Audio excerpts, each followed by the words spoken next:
لیکن اس نے حیاتیات کو انسانی رویے کی تفہیم سے مکمل طور پر ہی بے دخل کر دیا۔ اور یوں انسانی فطرت سلی پٹی کی طرح بن گئی، ایک لچکدار مادہ جسے ثقافت کسی بھی شکل میں ڈھال سکتی ہے۔ جی، مجھے یاد ہے کالج میں ہمیں یہی پڑھایا جاتا تھا کہ تقریباً ہر چیز سوشلی کنسٹرکٹڈ ہے۔ یہ سن کر لگتا ہے کہ شاید تصویر اتنی سادہ نہیں تھی۔ یہی وہ فضا تھی جس میں رویوں پر تحقیق کرنے والوں یعنی بیہیویئرسٹ نے عروج پایا۔ انہوں نے تو پیدائشی جبلتوں کی تصور کو ہی مسترد کر دیا تھا، ہے نا؟ بالکل، ان کا دعویٰ تھا کہ صحیح تربیت اور ماحول کے ذریعے وہ کسی بھی بچے کو کچھ بھی بنا سکتے ہیں، ڈاکٹر، وکیل یا چور۔ تو اس طرح خالی تختی صرف ایک نظریہ نہیں رہا، بلکہ سماجی علوم کا ایک بنیادی اصول بن گیا۔ جی، اور یہی وہ دیوار تھی جو حیاتیات اور سماجی علوم کے درمیان کھڑی کر دی گئی تھی۔ پنکر اسے آخری دیوار کہتے ہیں۔ لیکن اگر یہ دیوار اتنی مضبوط تھی تو اس میں پہلی دراڑ کہاں سے پڑی؟ کس نے سب سے پہلے ہتھوڑا چلایا؟ دیکھیں، اس دیوار کو گرانے میں 4 بڑے سائنسی شعبوں نے کردار ادا کیا، اور دلچسپ بات یہ ہے کہ وہ سب الگ الگ سمتوں سے کام کر رہے تھے۔ اچھا، پہلی دراڑ ڈالی علم ادراک یعنی کوگنیٹو سائنس نے، علم ادراک؟ یعنی ذہن کے کام کرنے کے طریقے کا علم۔ جی، علم ادراک نے یہ بتایا کہ ذہن ایک خالی تختی ہو ہی نہیں سکتا، یہ ایک پیچیدہ کمپیوٹنگ سسٹم کی طرح ہے۔ کمپیوٹنگ سسٹم سے کیا مراد ہے؟ مطلب آپ ایک ایسے کمپیوٹر پر کوئی بھی سافٹ ویئر نہیں چلا سکتے جس میں پہلے سے آپریٹنگ سسٹم یعنی OS انسٹال نہ ہو۔ خالی تختی کا نظریہ ایسا ہی تھا جیسے یہ کہا جائے کہ دماغ ایک ایسا کمپیوٹر ہے جس میں کوئی OS ہی نہیں ہے۔ یہ تو ناممکن ہے۔ یہ تو بہت زبردست مثال ہے۔ تو گویا سیکھنے کے لیے بھی پہلے سے کچھ سیکھا ہوا ہونا ضروری ہے۔ بالکل، اس کی بہترین مثال زبان سیکھنے کی صلاحیت ہے۔ نوم چومسکی جیسے ماہرین نے بتایا کہ بچے جس تیزی سے زبان کے پیچیدہ قواعد سیکھتے ہیں وہ صرف ماحول سے نقل کر کے ممکن ہی نہیں۔ یعنی ان کے ذہن میں پہلے سے کچھ موجود ہوتا ہے؟ جی، ایک پیدائشی لینگویج ایکوزیشن ڈیوائس، ایک طرح کا گرامر کا عالمی ڈھانچہ۔ ماحول صرف اس ڈھانچے کو متحرک کرتا ہے۔ خالی تختی اتنی پیچیدہ چیز اتنی جلدی نہیں سیکھ سکتی۔ ٹھیک ہے، تو اب ہم دماغ کے اندر جھانکنے والے ہیں، علم اعصاب یعنی نیورو سائنس۔ یہ وہ جگہ ہے جہاں یہ بحث فلسفے سے نکل کر سیدھا آپریشن ٹیبل پر آ جاتی ہے۔ بالکل، اور یہاں سب سے مشہور کیس فینیس گیج کا ہے۔ اوہ، یہ تو میں نے بھی پڑھا ہے، 19ویں صدی کا ریلوے مزدور۔ جی وہی، ایک دھماکے میں ایک لوہے کی سلاخ اس کی کھوپڑی کے آر پار ہو گئی۔ حیرت انگیز طور پر وہ زندہ بچ گیا، لیکن وہ پہلے جیسا نہیں رہا تھا، ہے نا؟ اس کی یادداشت، ذہانت اور بولنے کی صلاحیت سب ٹھیک تھیں، لیکن ایک چیز بدل گئی تھی، اس کی شخصیت۔ اور یہ تبدیلی معمولی نہیں تھی۔ بالکل نہیں۔ گیج جو پہلے ایک محنتی، ذمہ دار اور شائستہ انسان تھا، وہ اس حادثے کے بعد ایک غیر ذمہ دار، جھگڑالو اور بے لگام شخص بن گیا۔ اس کے دوست کہتے تھے کہ یہ اب گیج نہیں رہا۔ جی، اس کیس نے پہلی بار ٹھوس ثبوت فراہم کیا کہ ہماری اخلاقیات، ہمارے فیصلے اور ہمارا کردار ہمارے دماغ کے ایک مخصوص حصے یعنی فرنٹل لوب کے فزیکل سرکٹس پر منحصر ہیں۔ یہ تو دماغ کو ہلا دینے والی بات ہے، یعنی ہماری اخلاقیات، ہمارا کردار جسے ہم روح کا حصہ سمجھتے تھے، وہ دراصل دماغ کے فزیکل سرکٹس پر منحصر ہے۔ جی بالکل۔ ایک لوہے کی سلاخ آپ کے اچھے یا برے ہونے کو بدل سکتی ہے۔ اس ایک کیس نے تو مشین میں بھوت والے خیال کی بنیادیں ہلا دیں۔ اس نے واقعی ہلا دیں۔ اس نے ثابت کیا کہ ذہن اور دماغ، بھوت اور مشین الگ الگ نہیں ہے۔ ہمارا ذہن وہی ہے جو ہمارا دماغ کرتا ہے۔ ٹھیک ہے، تو ذہن میں ایک آپریٹنگ سسٹم ہے اور دماغ کا ہارڈ ویئر ہماری شخصیت سے جڑا ہے، لیکن اس آپریٹنگ سسٹم کا کوڈ کہاں سے آتا ہے؟ اچھا سوال ہے، اور یہ ہمیں تیسرے شعبے یعنی رویہ جاتی جینیات یا بیہیویئرل جینیٹکس کی طرف لے جاتا ہے۔ یہ وہ جگہ ہے جہاں فطرت بمقابلہ تربیت کی بحث واقعی تیز ہو جاتی ہے۔ جی، اور اس شعبے نے سب سے متنازع لیکن سب سے ٹھوس شواہد فراہم کیے، خاص طور پر جڑواں بچوں پر کی گئی تحقیق سے۔ ان مطالعات میں ایک جیسے جڑواں بچوں کو دیکھا گیا جنہیں پیدائش کے وقت الگ کر دیا گیا تھا۔ جی، اور ان کی پرورش بالکل مختلف خاندانوں، مختلف ماحول اور یہاں تک کہ مختلف ممالک میں ہوئی تھی۔ اور جب وہ بڑے ہو کر ملے تو ان میں حیران کن مماثلتیں پائی گئیں؟ بہت زیادہ۔ نہ صرف ان کی شکل و صورت اور ذہانت میں، بلکہ ان کی شخصیت، ان کے مشاغل، ان کی سیاسی سوچ اور یہاں تک کہ ان کی پسند ناپسند میں بھی۔ ایک ساتھ پلے بڑے عام بھائی بہنوں سے بھی زیادہ؟ جی، ان سے کہیں زیادہ۔ اس سے یہ نتیجہ نکلا کہ ہماری شخصیت کا ایک بڑا حصہ ہماری جینز سے آتا ہے۔ مگر بہت سے لوگ اس پر اعتراض کرتے ہیں۔ وہ کہتے ہیں کہ یہ تو جینیاتی جبر یعنی جینیٹک ڈٹرمنزم کی طرف لے جاتا ہے۔ یہ ایک بہت اہم نقطہ ہے۔ اگر ہماری شخصیت جینز میں لکھی ہے تو پھر اچھی پرورش، تعلیم یا کوشش کرنے کا کیا فائدہ؟ دیکھیں، پنکر واضح کرتے ہیں کہ جینیات کا مطلب تقدیر نہیں ہے۔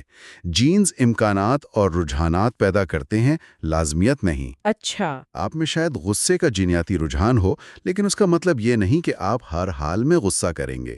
ماحول اور آپ کے اپنے فیصلے اب بھی بہت اہم ہیں۔ لیکن اس کا مطلب یہ بھی نہیں کہ ماحول ہی سب کچھ ہے۔ جینیات کو نظر انداز کرنا تصویر کا ایک بہت بڑا حصہ غائب کرنے کے مترادف ہے۔ بالکل۔ تو اگر جینز ہماری شخصیت اور رویوں میں ایک اہم کردار ادا کرتے ہیں تو اگلا منطقی سوال یہ ہے کہ یہ خاص جینز ہمارے اندر آئے کیوں؟ اور یہی سوال ہمیں چوتھے اور آخری سراغ یعنی ارتقائی نفسیات یا ایوولوشنری سائیکالوجی کی طرف لے جاتا ہے۔ ٹھیک ہے۔ ارتقائی نفسیات یہ پوچھتی ہے کہ ہمارا ذہن ویسا کیوں ہے جیسا وہ ہے، اور اس کا جواب یہ ہے کہ ہمارے بہت سے ذہنی میکینزم قدرتی انتخاب کے ذریعے تشکیل پائے ہیں۔ کیونکہ انہوں نے ہمارے آباء و اجداد کو بقا اور تولید میں مدد دی؟ جی، اور یہی چیز انسانی فطرت کی آفاقی خصوصیات کی وضاحت کرتی ہے۔ آفاقی خصوصیات سے کیا مراد ہے؟ ایسی چیزیں جو تمام ثقافتوں میں پائی جاتی ہیں؟ جی، مثال کے طور پر دنیا کی ہر ثقافت میں لوگ محبت میں پڑتے ہیں، حسد محسوس کرتے ہیں، دوستی بناتے ہیں، سماجی حیثیت کی پرواہ کرتے ہیں اور دھوکہ دہی سے نفرت کرتے ہیں۔ سانپوں اور مکڑیوں کا خوف بھی تو عالمی ہے۔ بالکل۔ اگر انسانی ذہن واقعی یہ خالی تختی ہوتا اور ثقافت اسے کچھ بھی بنا سکتی، تو ہمیں کچھ ایسی ثقافتیں بھی ملتی جہاں لوگ اپنے بچوں سے محبت نہ کرتے ہوں یا جہاں حسد کا کوئی وجود نہ ہو۔ لیکن ایسی کوئی ثقافت نہیں ملتی؟ نہیں ملتی۔ تو گویا یہ آفاقی خصوصیات اس بات کا ثبوت ہے کہ ہمارے ذہن میں کچھ پیدائشی پروگرامنگ موجود ہے جو لاکھوں سال کے ارتقاء کا نتیجہ ہے۔ بالکل۔ یہ چاروں شعبے، علم ادراک، علم اعصاب، رویاتی جینیات اور ارتقائی نفسیات، الگ الگ راستوں سے چل کر ایک ہی نتیجے پر پہنچے۔ اور وہ نتیجہ کیا تھا؟ یہی کہ انسانی ذہن خالی تختی نہیں ہے، اس کی ایک بھرپور، پیچیدہ اور پیدائشی ساخت ہے جو حیاتیات اور ارتقاء کی پیداوار ہے۔ آج کی گفتگو سے یہ بالکل واضح ہے کہ خالی تختی کا سادہ نظریہ جدید سائنسی شواہد کے سامنے نہیں ٹھہر سکتا۔ جی، ہم ایک ایسی مخلوق ہیں جسے حیاتیات اور ثقافت، فطرت اور تربیت دونوں مل کر تشکیل دیتے ہیں۔ یہ کوئی ایک دوسرے کے خلاف جنگ نہیں بلکہ ایک پیچیدہ رقص ہے۔ اور اہم نقطہ یہ ہے کہ اپنی پیدائشی ساخت کو تسلیم کرنا کوئی بری یا مایوس کن بات نہیں ہے۔ یہ ہمیں حیاتیاتی جبر کا شکار نہیں بناتا، بلکہ یہ ہمیں انسانی رویے کی پیچیدگی کو بہتر طور پر سمجھنے میں مدد دیتا ہے نا؟ بالکل۔ یہ سمجھنا کہ ہمارے اندر کون سے پیدائشی رجحانات ہیں، اچھے اور برے دونوں، ہمیں ان پر قابو پانے یا انہیں بہتر سمت دینے کے لیے زیادہ مؤثر حکمت عملیہ بنانے میں مدد کر سکتا ہے۔ یہ گفتگو ایک بہت اہم سوال کو جنم دیتی ہے جس پر غور کیا جا سکتا ہے۔ جی، اگر ہمارا ذہن خالی تختی نہیں بلکہ پہلے سے موجود ساختوں اور رجحانات کے ساتھ آتا ہے تو انسانی اصلاح اور کاملیت یعنی ہیومن پرفیکٹیبلٹی کے تصور کا کیا مطلب رہ جاتا ہے؟ یعنی کیا ہم واقعی معاشرے اور خود کو اپنی مرضی کے مطابق کسی بھی شکل میں ڈھال سکتے ہیں، یا کچھ بنیادی حدود ہیں جن کے اندر رہ کر ہی ہمیں کام کرنا ہوگا؟ یہ وہ سوال ہے جو اس پوری بحث کے مرکز میں۔ آج ہم ایک علمی جنگ کی کہانی کو آگے بڑھا رہے ہیں۔ یہ جنگ ایک بہت پرانے اور طاقتور نظریے کے گرد لڑی جا رہی ہے۔ وہ نظریہ جو کہتا ہے کہ انسانی ذہن ایک خالی سلیٹ ہے۔ بالکل۔ پچھلی بار ہم نے دیکھا تھا کہ یہ نظریہ کیا ہے اور اس کی جڑیں کہاں ہیں۔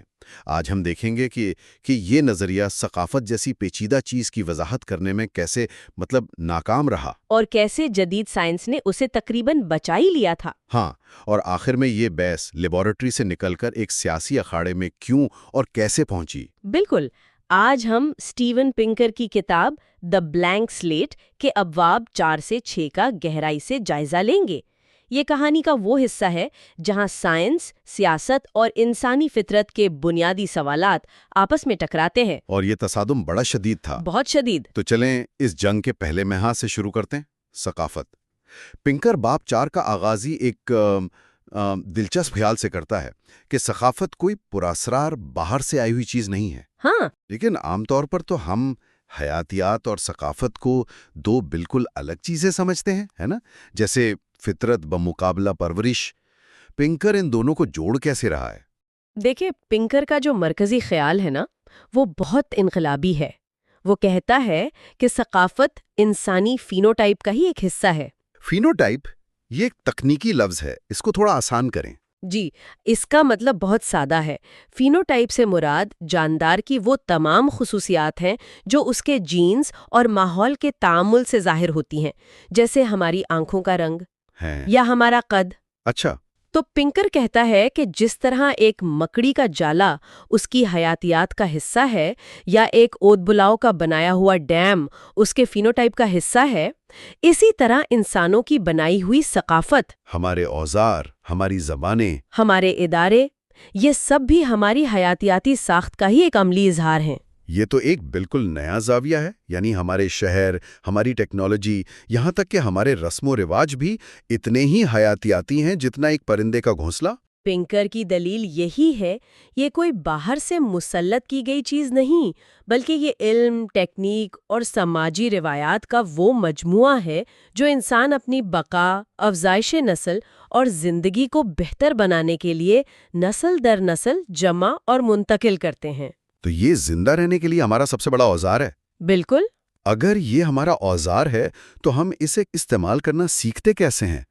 کیا یہ جانوروں کی طرح محض نقل کرنے کا عمل ہے، جیسے ایک بندر دوسرے بندر کو دیکھ کر کیلا چھیلنا سیکھتا ہے؟ نہیں، اور پنکر کے مطابق یہی انسانوں اور دوسرے جانوروں کے درمیان کلیدی فرق ہے۔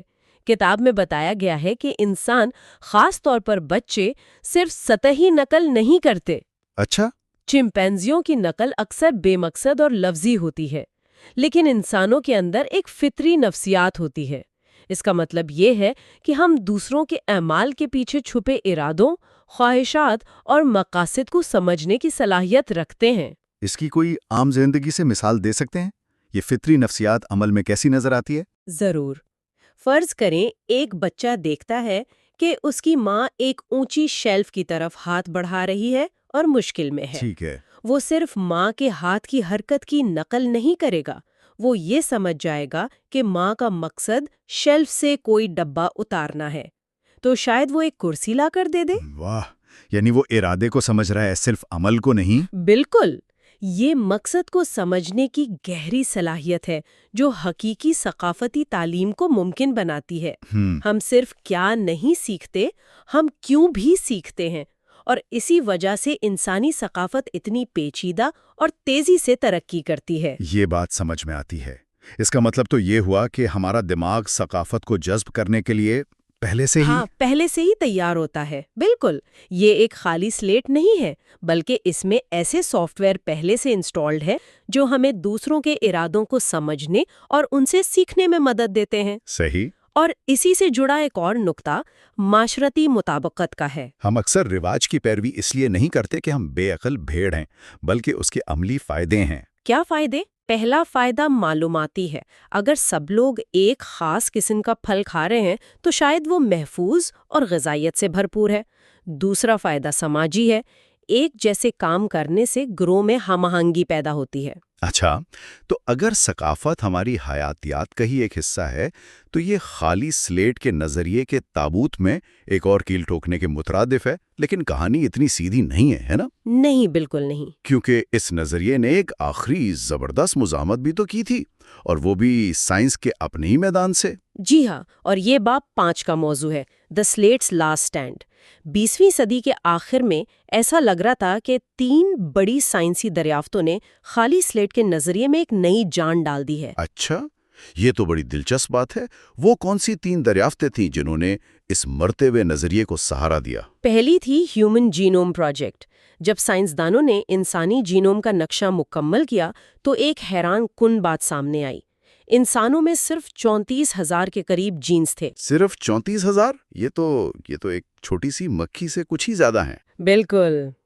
اس پر خالی سلیٹ کے حامیوں نے فوراً دلیل دی کہ اتنے کم جینز پیچیدہ انسانی رویے، جبلت اور صلاحیتوں کی بنیاد کیسے ہو سکتے ہیں؟ ضرور ہمارا دماغ زیادہ تر پرورش سے ہی تشکیل پاتا ہوگا۔ یہ دلیل تو کافی وزنی لگتی ہے۔ کم جینز کا مطلب کم فطری پروگرامنگ؟ دوسری اور تیسری دریافتیں کیا تھیں؟ دوسری تھی کنیکشنزم۔ یہ مصنوعی ذہانت کا ایک نظریہ ہے جس میں ایسے کمپیوٹر ماڈلز بنائے گئے جو بظاہر بغیر کسی فطری ساخت کے محض تجربے سے پیٹرن سیکھ سکتے تھے۔ اور تیسری تھی نیورل پلاسٹیسٹی، یعنی دماغ کی تجربات کی بنیاد پر خود کو تبدیل کرنے اور ڈھالنے کی حیرت انگیز صلاحیت۔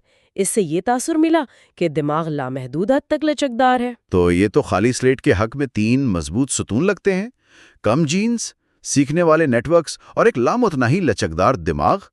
پنکر ان دلائل کو کیسے چیلنج کرتا ہے؟ پنکر کا موقف ہے کہ ان تینوں دریافتوں کی غلط تشریح کی گئی۔ وہ ایک ایک کر کے ان کا جواب دیتا ہے۔ جینوم کے بارے میں وہ کہتا ہے کہ جاندار کی پیچیدگی کا تعلق صرف جینز کی تعداد سے نہیں ہوتا۔ تو پھر کس چیز سے ہوتا ہے؟ اصل بات یہ ہے کہ جینز آپس میں کیسے تعامل کرتے ہیں، وہ کب آن اور آف ہوتے ہیں، اور وہ کیسے مل کر پیچیدہ ساختیں بناتے ہیں۔ اس کو ایسے سمجھیں جیسے آپ کے پاس لیگو کے صرف چند درجن مختلف قسم کے بلاکس ہوں، لیکن ان سے آپ اربوں مختلف چیزیں بنا سکتے ہیں۔ اگر آپ کے پاس صحیح ہدایات ہوں؟ بالکل، جینز وہی ہدایات ہیں۔ اور کنیکشنزم کے ماڈلز کے بارے میں کیا خیال ہے؟ ایک منٹ، آج کل ہم چیٹ جی پی ٹی جیسے ماڈلز دیکھ رہے ہیں جو زبان اور منطق میں حیرت انگیز کام کر رہے ہیں۔ کیا یہ پنکر کے اس اعتراض کو کمزور نہیں کرتا؟ یہ بہت اہم سوال ہے۔ پنکر جب یہ کتاب لکھ رہا تھا تب کے کنیکشنسٹ ماڈلز بہت سادہ تھے۔ وہ سادہ پیٹرن تو سیکھ سکتے تھے لیکن زبان کے گرامر یا منطقی استدلال جیسی چیزوں میں ناکام تھے۔ اچھا۔ ان کی ایک پیچیدہ پہلے سے طے شدہ ساخت یعنی آرکیٹیکچر ہوتی ہے جسے انسانوں نے ڈیزائن کیا ہے۔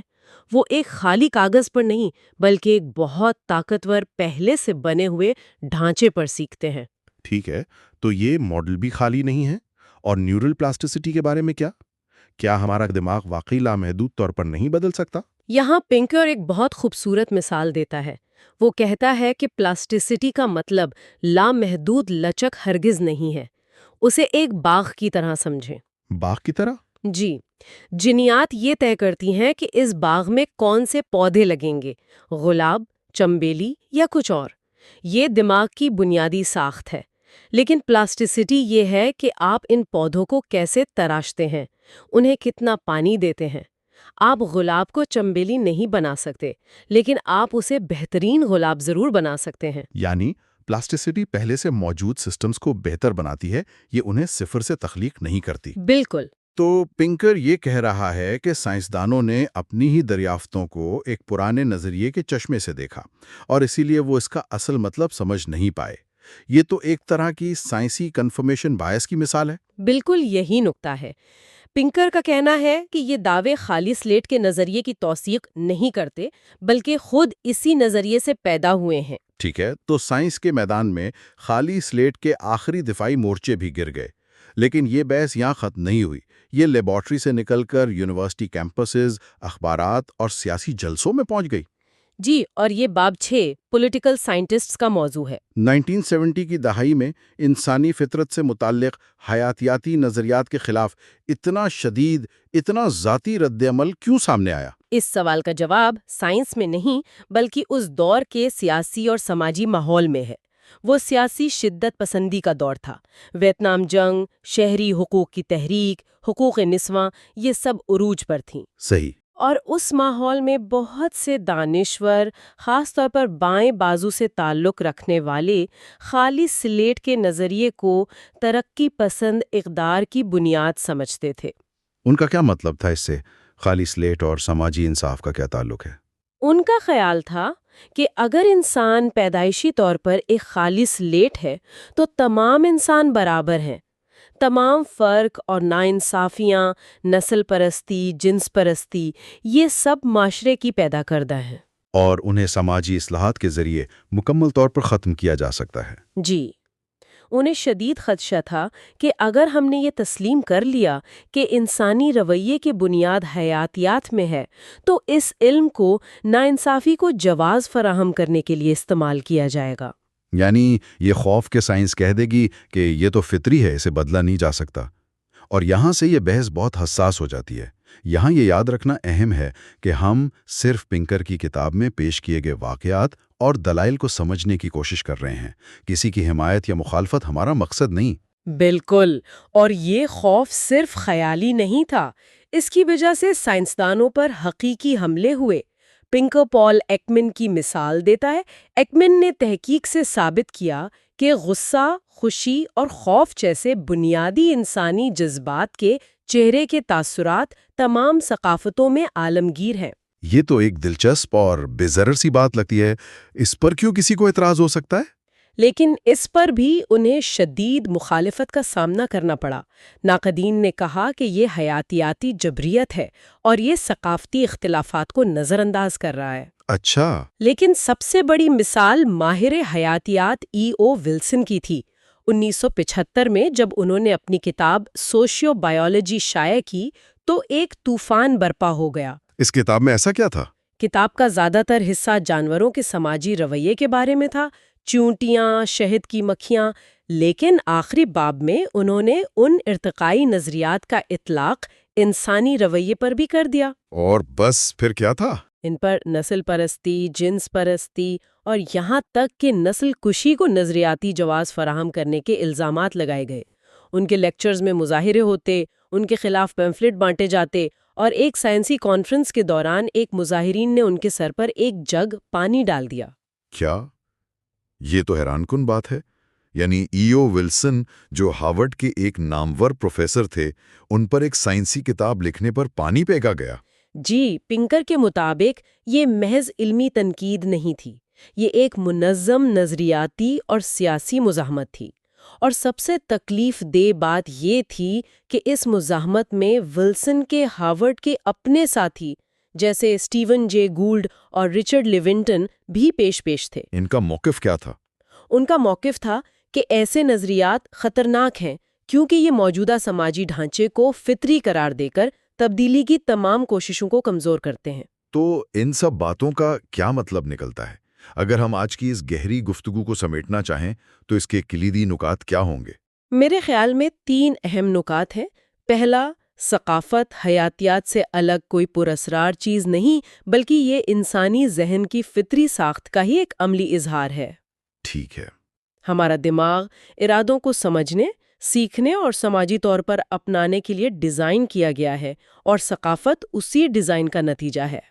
دوسرا نقطہ یہ کہ وہ سائنسی دریافتیں جو بظاہر خالی سلیٹ کی حمایت کرتی نظر آتی ہیں، جیسے جینوم پروجیکٹ یا نیورل پلاسٹیسٹی، دراصل جب گہرائی میں دیکھا جائے تو فطرت اور تربیت کے درمیان ایک زیادہ گہرے اور پیچیدہ تعلق کی نشاندہی کرتی ہیں۔ بالکل، فطرت وہ بنیاد فراہم کرتی ہے جس پر پرورش اپنی عمارت کھڑی کرتی ہے۔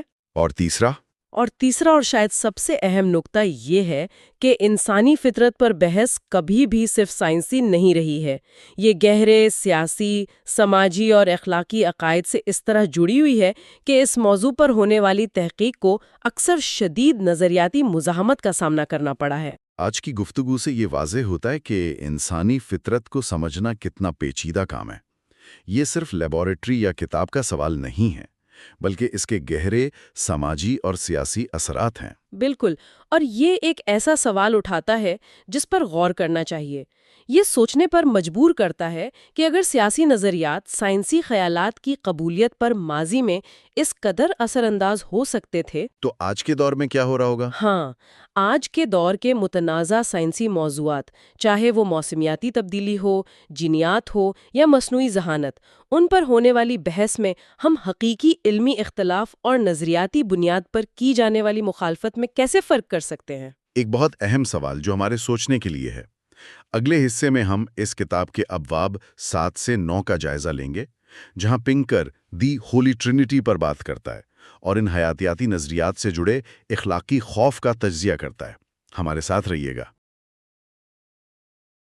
اسٹیون پنکر کی کتاب دا بلینک سلیٹ کی گہرائیوں میں ہمارا سفر جاری ہے۔ پچھلی بار ہم نے دیکھا تھا کہ پنکر کس طرح سائنسی شواہد کی ایک پوری فوج کھڑی کرتا ہے یہ ثابت کرنے کے لیے کہ انسانی ذہن ایک خالی سلیٹ نہیں ہے۔ لیکن آج کا سوال اس سے بھی زیادہ دلچسپ ہے اور شاید زیادہ اہم بھی۔ اگر سائنسی ثبوت اتنے واضح ہیں تو پھر آج بھی اتنے سارے دانشور، مفکرین، پالیسی ساز اس خالی سلیٹ کے نظریے سے اتنی مضبوطی سے کیوں چمٹے میں ہیں؟ یہ صرف ایک علمی بحث تو نہیں لگتی؟ بالکل نہیں لگتی، کیونکہ یہ ہے ہی نہیں۔ پنکر کے مطابق یہ ایک نظریاتی اور آپ کہہ لیں کہ ایک اخلاقی جنگ کا میدان ہے۔ اچھا، جی، جب ہم انسانی فطرت کی بات کرتے ہیں تو ہم صرف حیاتیات پر بحث نہیں کر رہے ہوتے، ہم دراصل اس بات پر بحث کر رہے ہوتے ہیں کہ معاشرہ کیسا ہونا چاہیے، انصاف کیا ہے اور انسان کی بہتری کیسے ممکن ہے۔ اور یہیں سے بات سائنس سے نکل کر گہرے عقائد اور خوف کی وادی میں داخل ہو جاتی ہے۔ اور پنکر ان عقائد کے مجموعے کو ایک بہت ہی چونکا دینے والا نام دیتا ہے، مقدس تثلیث، یعنی دا ہولی ٹرینٹی۔ بالکل۔ اس میں 3 نظریات شامل ہیں: خالی سلیٹ، نیک وحشی اور مشین میں بھوت۔ آج ہم اسی گتھی کو سلجھائیں گے کہ آخر یہ نظریات اتنے مقدس کیوں سمجھے جاتے ہیں اور ان کو چیلنج کرنے سے لوگ اتنا ڈرتے کیوں ہیں۔ واہ، مقدس تثلیث! پنکر تو یہاں سیدھا سیدھا مذہب سے ٹکر لے رہا ہے۔ یہ بہت جرأت مندانہ اصطلاح ہے کسی سائنسی بحث کے لیے۔ اس کے پیچھے کیا سوچ ہے؟ وہ اسے اتنا بڑا درجہ کیوں دے رہا ہے؟ وہ یہ اصطلاح جان بوجھ کر استعمال کرتا ہے تاکہ اس کی اہمیت واضح ہو سکے۔ اس کا کہنا ہے کہ جدید سیکولر اور لبرل سوچ میں ان 3 نظریات کو تقریباً ایک عقیدے کا درجہ حاصل ہے۔ ایک عقیدے کا؟ جی، یہ وہ بنیادیں ہیں جن پر مساوات، انصاف اور سماجی اصلاح کے جدید تصورات کھڑے کیے گئے ہیں۔ اس لیے جب کوئی سائنسدان ان بنیادوں پر سوال اٹھاتا ہے تو اسے صرف ایک سائنسی اختلاف نہیں سمجھا جاتا، بلکہ اسے اقدار پر حملہ سمجھا جاتا ہے۔ بالکل، اسے اخلاقی اور سیاسی اقدار پر حملہ تصور کیا جاتا ہے۔ اچھا، تو یہ ایک نظریاتی قلعہ ہے جس کی حفاظت کی جا رہی ہے، اور اس قلعے کے محافظ دونوں طرف ہیں، دائیں بازو والے بھی اور بائیں بازو والے بھی۔ یہ بات مجھے بہت دلچسپ لگتی ہے۔ جی ہاں، آئیے بائیں بازو سے شروع کرتے ہیں۔ ان کا خالی سلیٹ کے نظریے سے کیا لینا دینا ہے؟ دیکھیے، بائیں بازو کے دانشور جیسے ماہر حیاتیات سٹیون جے گولڈ اور رچرڈ لیونٹن، جن کا پنکر اپنی کتاب میں ذکر کرتا ہے۔ جی بالکل، ان کے لیے خالی سلیٹ کا نظریہ سماجی انصاف کی جنگ میں ایک اہم ہتھیار ہے۔ ان کا ماننا ہے کہ اگر انسان پیدائشی طور پر ایک خالی کاغذ کی طرح ہے تو اس پر لکھی جانے والی ہر تحریر، یعنی ہر طرح کی قابلیت، رویہ، کامیابی، وہ سب معاشرے اور ماحول کی دین ہے۔ اچھا، تو اس کا مطلب یہ ہوا کہ اگر معاشرے میں گروہوں کے درمیان کوئی فرق نظر آتا ہے تو اس کی وجہ صرف اور صرف امتیازی سلوک اور ناانصافی ہے۔ یعنی اگر ہم مان لیں کہ کچھ فرق پیدائشی بھی ہو سکتے ہیں تو اس سے نسل پرستی اور جنسی امتیاز جیسے تعصبات کو جواز ملنے کا خطرہ ہے؟ بالکل، یہی ان کا خوف ہے۔ کیا یہ خوف بالکل بے بنیاد ہے؟ تاریخ میں تو ہم نے دیکھا ہے کہ کس طرح حیاتیات کو بدترین جرائم کا جواز بنانے کے لیے استعمال کیا گیا ہے۔ آپ نے بالکل صحیح نس پر ہاتھ رکھا ہے۔ ان کا خوف بے بنیاد نہیں ہے، بلکہ تاریخ کے بھیانک تجربات پر مبنی ہے۔ لیکن پنکر کا استدلال یہ ہے کہ اس خوف کی وجہ سے ہم سچائی سے منہ موڑ رہے ہیں۔ بائیں بازو کے لیے اگر انسان ایک خالی سلیٹ ہے تو اس کا مطلب ہے کہ انسانیت کو مکمل طور پر از سر نو تشکیل دیا جا سکتا ہے۔ ایک بہترین معاشرہ بنا کر ہم ہر قسم کی ناانصافی اور برائی کو جڑ سے اکھاڑ سکتے ہیں۔ یہ ایک بہت پرکشش اور امید بھرا خواب ہے نا؟ اور اسی خواب سے نیک وحشی یعنی نوبل سیویج کا نظریہ بھی جڑا ہوا ہے۔ یہ خیال کہ انسان اپنی فطری حالت میں معصوم اور اچھا تھا اور اسے معاشرے نے خراب کر دیا۔ بالکل، یہ اسی تصویر کا دوسرا رخ ہے۔ اگر انسان فطری طور پر نیک ہے اور اس میں تشدد، لالچ یا خود غرضی جیسے منفی رجحانات پیدائشی نہیں ہیں تو پھر تمام مسائل کی جڑ سماجی ڈھانچے میں؟ جی، جیسے کہ سرمایہ داری یا پدر شاہی نظام میں۔ اس نظریے کے مطابق اگر ہم ان نظاموں کو بدل دیں تو انسان اپنی اصلی نیک فطرت کی طرف لوٹ جائے گا۔ اچھا، اسی لیے جب کوئی سائنسی تحقیق یہ بتاتی ہے کہ قبائلی معاشروں میں تشدد کی شرح جدید معاشروں سے کہیں زیادہ تھی تو اس کی شدید مخالفت کی جاتی ہے، کیونکہ یہ نیک وحشی کے رومانوی تصور کو توڑ دیتی ہے۔ ٹھیک ہے، تو بائیں بازو کا موقف تو سمجھ میں آ گیا، لیکن دائیں بازو والے، خاص طور پر مذہبی سوچ رکھنے والے، اس مقدس تثلیث کے تیسرے ستون یعنی مشین میں بھوت یا گوسٹ ان دا مشین کو کیوں بچانا چاہتے ہیں؟ ان کا خوف ایک مختلف جگہ سے آتا ہے۔ مشین میں بھوت مطلب یہ اصطلاح فلسفی گلبرٹ رائل کی ہے، اور یہ اس تصور کی عکاسی کرتی ہے کہ انسان کا ذہن یا روح اس کے جسم یعنی حیاتیاتی مشین سے الگ کوئی چیز ہے۔ یعنی روح کا تصور۔ جی، روایتی مذہبی عقائد کی بنیاد جس میں آزاد مرضی، اخلاقی ذمہ داری، یہ سب شامل ہیں۔ انہیں ڈر ہے کہ اگر نیورو سائنس اور ارتقائی نفسیات نے یہ ثابت کر دیا کہ ہمارا ذہن، ہمارے خیالات، ہمارے جذبات سب کچھ دماغ کی کیمیائی سرگرمیوں کا نتیجہ ہے، تو پھر روح کہاں گئی؟ آزاد مرضی کا کیا ہوگا؟ بالکل، اگر ہمارے فیصلے صرف نیورونز کی فائرنگ کا نتیجہ ہے تو پھر نیکی اور بدی کی اخلاقی ذمہ داری کس پر عائد ہوگی؟ تو گویا ایک طرف بائیں بازو والے ہیں جو معاشرتی تبدیلی کے لیے انسانی فطرت کے وجود سے انکاری ہیں، اور دوسری طرف دائیں بازو والے ہیں جو روح اور اخلاقیات کو بچانے کے لیے ذہن کو سائنس کی پہنچ سے دور رکھنا چاہتے ہیں۔ جی، اور پنکر کہتا ہے کہ یہی وہ نظریاتی اتحاد ہے جس نے انسانی فطرت کی سائنسی تحقیق کو اتنا متنازع بنا دیا ہے۔ یہ تو بڑی عجیب صورتحال ہے۔ یہ سائنس اور سیاست کا ایک بہت پیچیدہ گٹ جوڑ ہے۔ ٹھیک ہے، تو یہ نظریاتی جنگ تو سمجھ میں آتی ہے، لیکن اس کے پیچھے جو اصل ڈر ہے وہ شاید زیادہ گہرا ہے۔ پنکر دو بڑے خوف کی نشاندہی کرتا ہے: عدم مساوات کا خوف اور نامکملیت کا خوف۔ جی، آئیے پہلے عدم مساوات پر بات کرتے ہیں۔ یہ ڈر کہ اگر ہم سب پیدائشی طور پر ایک جیسے نہیں ہیں تو کیا اس سے ظلم اور امتیاز کو جواز نہیں مل جائے گا؟ یہ سب سے بڑا اور سب سے جائز نظر آنے والا خوف ہے، لیکن پنکر کہتا ہے کہ یہ غلط فہمی پر مبنی ہے۔ کیسے؟ وہ اس کا موازنہ گیلیلیو کے زمانے سے کرتا ہے۔ جب گیلیلیو نے کہا کہ زمین کائنات کا مرکز نہیں ہے تو لوگوں کو شدید خوف لاحق ہوا کہ اگر انسان کائنات کے مرکز میں نہیں ہے تو انسانی زندگی کی اہمیت ختم ہو جائے گی، اخلاقی افراتفری پھیل جائے گی۔ لیکن ایسا ہوا تو نہیں تھا؟ نہیں ہوا، بالکل نہیں۔ ہم نے اس نئی حقیقت کو قبول کیا اور ہماری اخلاقیات نے خود کو اس کے مطابق ڈھال لیا۔ لیکن گیلیلیو کی بات اور ہے، وہاں ستاروں اور سیاروں کی بات ہو رہی تھی۔ یہاں تو نسل اور جنس جیسے حساس معاملات ہیں جن کی تاریخ بہت تکلیف دے رہی ہے۔ کیا یہ موازنہ درست ہے؟ پنکر تسلیم کرتا ہے کہ یہاں معاملہ زیادہ حساس ہے، لیکن اس کا بنیادی نقطہ وہی ہے۔ وہ کہتا ہے کہ مساوات کا اصول ایک حیاتیاتی دعویٰ نہیں ہونا چاہیے کہ تمام لوگ پیدائشی طور پر ایک جیسے ہیں۔ تو پھر کیا ہونا چاہیے؟ یہ ایک اخلاقی اور سیاسی اصول ہونا چاہیے کہ تمام لوگوں کے ساتھ یکساں سلوک کیا جانا چاہیے اور انہیں یکساں حقوق اور موقع ملنے چاہیے۔